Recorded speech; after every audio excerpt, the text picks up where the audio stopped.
So friends, first, we learned that a senior FBI official was forcefully resisting Trump administration firings at the FBI. Who was that senior FBI official? Donald Trump's acting FBI director, Brian Driscoll. And now we see that a top FBI agent in New York vows to dig in after removals at the agency, at the FBI. Are the points of light multiplying and gathering strength? Let's talk about that, because justice matters.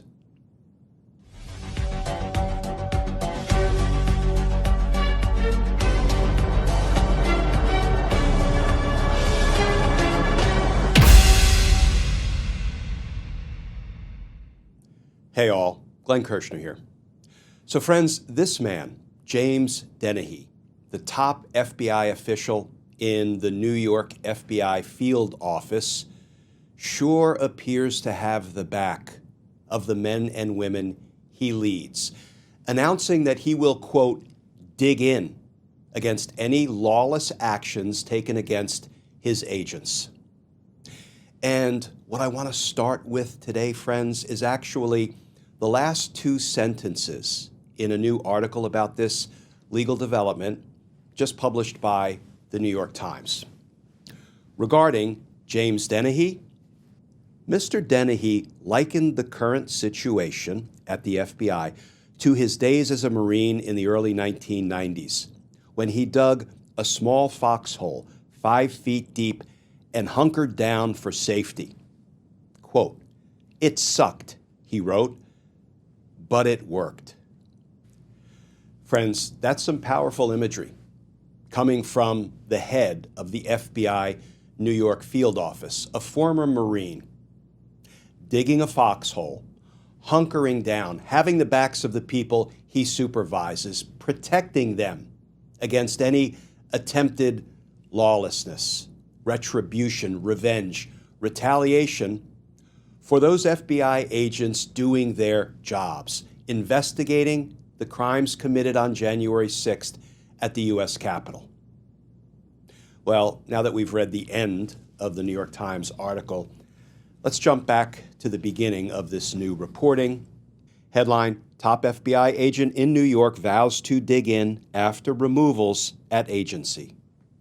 And that article begins, the top agent at the FBI's New York field office vowed in a defiant email to his staff to dig in after the Trump administration targeted officials involved in the investigations into the January 6th attack and praised the Bureau's interim leaders for defending the FBI's independence.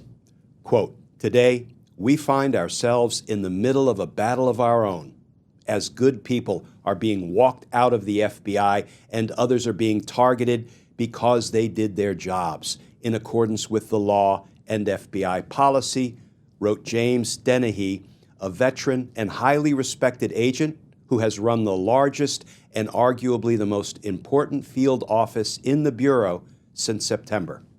The email, viewed by the New York Times, came after the Justice Department ordered the FBI on Friday to collect the names of Bureau personnel who helped investigate the January 6, 2021 attack on the Capitol, raising the possibility that Trump's political appointees plan to purge career Bureau officials, including rank-and-file field agents.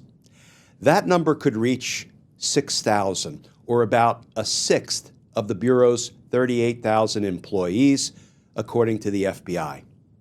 At least 9 high-ranking officials have been forced out since Trump's inauguration, plunging the Bureau into confusion.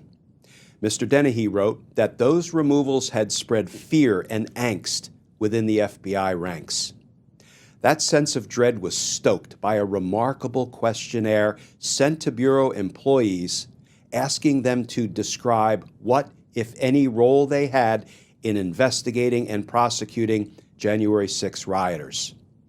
The form requires the employees to say if they collected evidence, provided support services, interviewed witnesses, executed search warrants, or testified at trial, basic activities of FBI employees during the normal and lawful course of their duties. They have until 3 p.m. Monday to complete the forms. Mr. Dennehy, in his email, urged his employees to remain calm and not to make any rushed decisions about their careers, as he committed to providing assistance to them no matter what happened.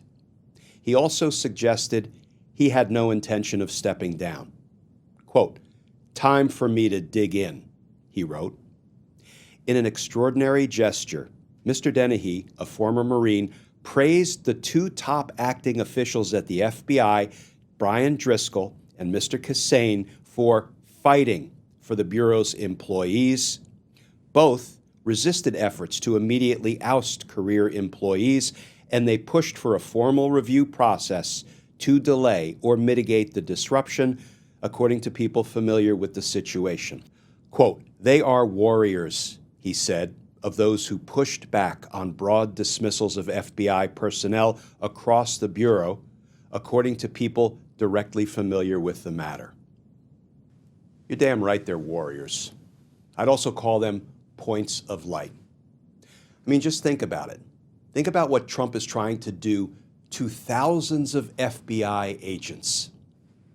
Imagine this.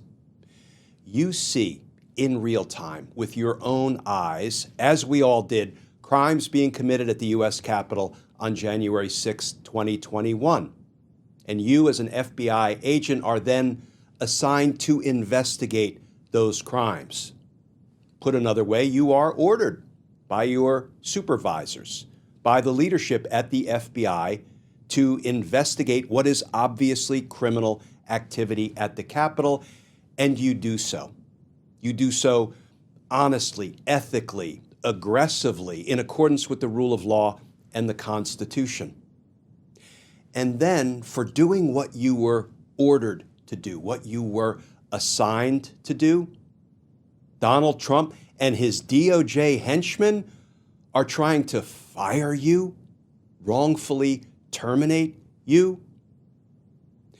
You know, is it any wonder that FBI leadership in Washington, D.C., in New York, and I have a feeling soon all around the country, is forcefully resisting, pushing back, holding strong, digging in, jumping in foxholes with their people to fight the enemy, figuratively speaking, jumping in foxholes? Is it any wonder that the FBI, the men and women who are duty-bound to enforce the rule of law and be loyal to the Constitution, are pushing back, are fighting this lawlessness? And you know why? Because justice matters. Friends, there are points of light out there. We have to support them, feed them, prop them up, because they're going to help break through the Trump-induced darkness. It won't be quick. It won't be easy. But I do think the next thing that will come after these folks are unlawfully terminated, fired, is the tidal wave of wrongful termination suits. So stay strong. Don't despair.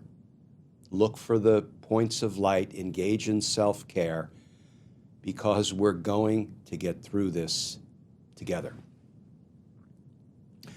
As always, friends, please stay safe. Please stay tuned. And I look forward to talking with you all again tomorrow.